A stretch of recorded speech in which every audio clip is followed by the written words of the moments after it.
संजय राजाराम राऊत हा 420 आहे हेच आम्हाला म्हणायला लागेल.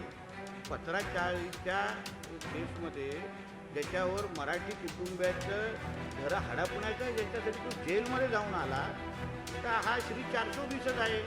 आमच्या राज्याचे आदरणीय मुख्यमंत्री देवेंद्र फडणवीस साहेबांच्या नेतृत्वात आमचं सरकार अतिशय पारदर्शक पद्धतीने आमच्या राज्याला एक प्रगतशील राज्य बनवण्याच्या दृष्टिकोनातून पावलं उचलत आहे.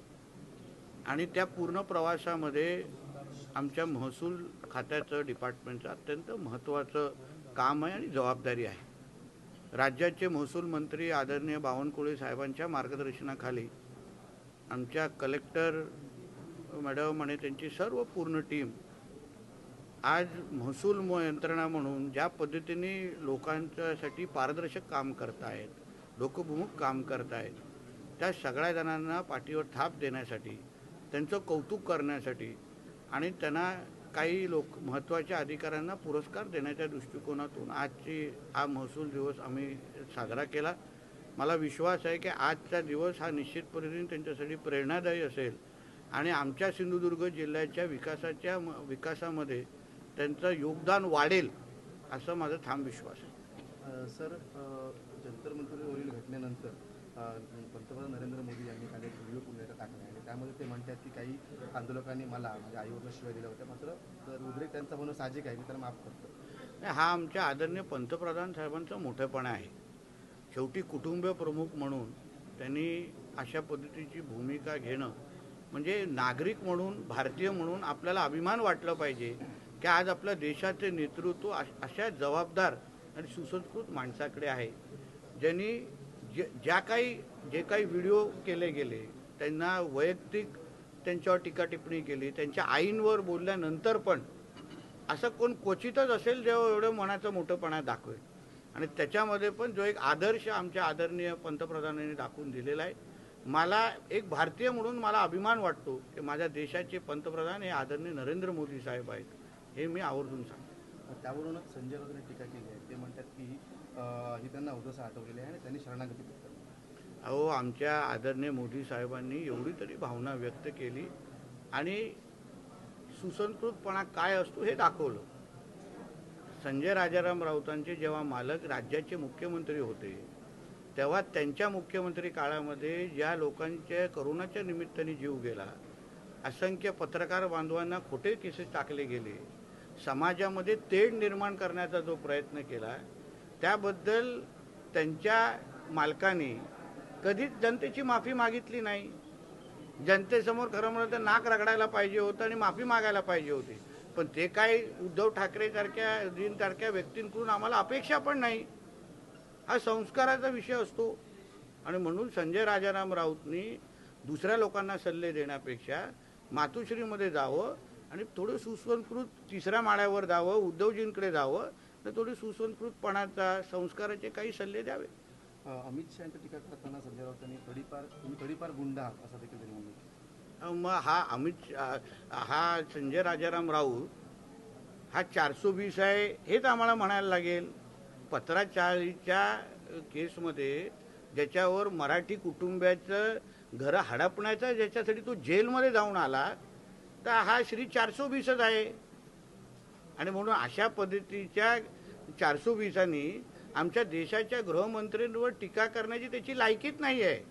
अहो, खिचडीमध्ये पैसे खाणारे, गोरगरिबांसाठी जी खिचडी होती त्याच्यातून पैसे खाणारे ह्याच्यासारखा 420 ह्यांनी आमच्या देशाच्या गृहमंत्र्यावर बोलण्याची हिंमतच करू नये.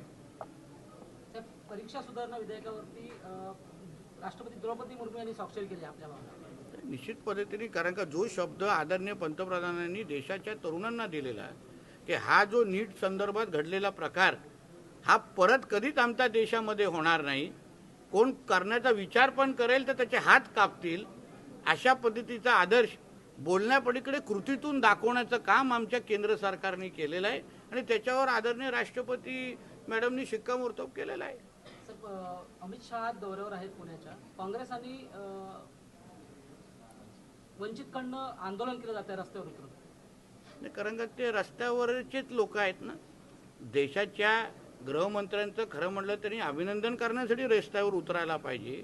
कारण का ज्या पद्धतीने आज आदरणीय अमित शाह साहेबांनी देशाला सुरक्षित ठेवलेलं आहे, 370 असो, राम मंदिराचा निर्णय असो, नक्षलमुक्त भारत, ड्रग फ्री मुक्त भारत करण्याचा जो मानस घेऊन जे आदरणीय आज अमित शाह साहेब काम करतायत, आज आपण घरात सुरक्षित का आहोत? कारण का आपल्या देशाचे गृहमंत्री अमित शाह साहेब आहेत. म्हणून रस्त्यावर उतरून खरं म्हणजे फुलं घेऊन फुलांचा हार अमित शाह साहेबांवर टाकलं पाहिजे. कारण का काँग्रेस आणि वंचितचे नेते तुम्ही नंतर आहात, पण तुम्ही आज जे घरात जे सुरक्षित आहात ना, त्याचं मुख्य कारणच आहे की देशाचा गृहमंत्री सक्षम आहे, कणखर आहे. यासाठी खऱ्या अर्थाने त्यांचं अभिनंदन करण्यासाठी रस्त्यावर उतरलं पाहिजे. तर अभिजित दिपकेने एका मुलाखतीत असं म्हटलंय की या पुढचं आंदोलन असेल ते ईव्हीएम आणि इथेनॉल मिश्रित पेट्रोल. बघा आता कोणी कशाबद्दल, देशामध्ये लोकशाही आहे, कोणाला लोकशाही सारख्या देशामध्ये कोणाला कशाबद्दल आंदोलन करायचं प्रत्येकाला त्याचं स्वातंत्र्य आहे. आम्ही कसं म्हणू की त्यांनी आंदोलन या विषयावर करावं का नाही करावं? त्यांना वाटतं असेल की ह्याच्यावर आंदोलन करायचं, त्यांनी करावं. त्यावर सरकार म्हणून किंवा त्या जी जबाबदार यंत्रणा आहे त्या त्याला उत्तर देतील.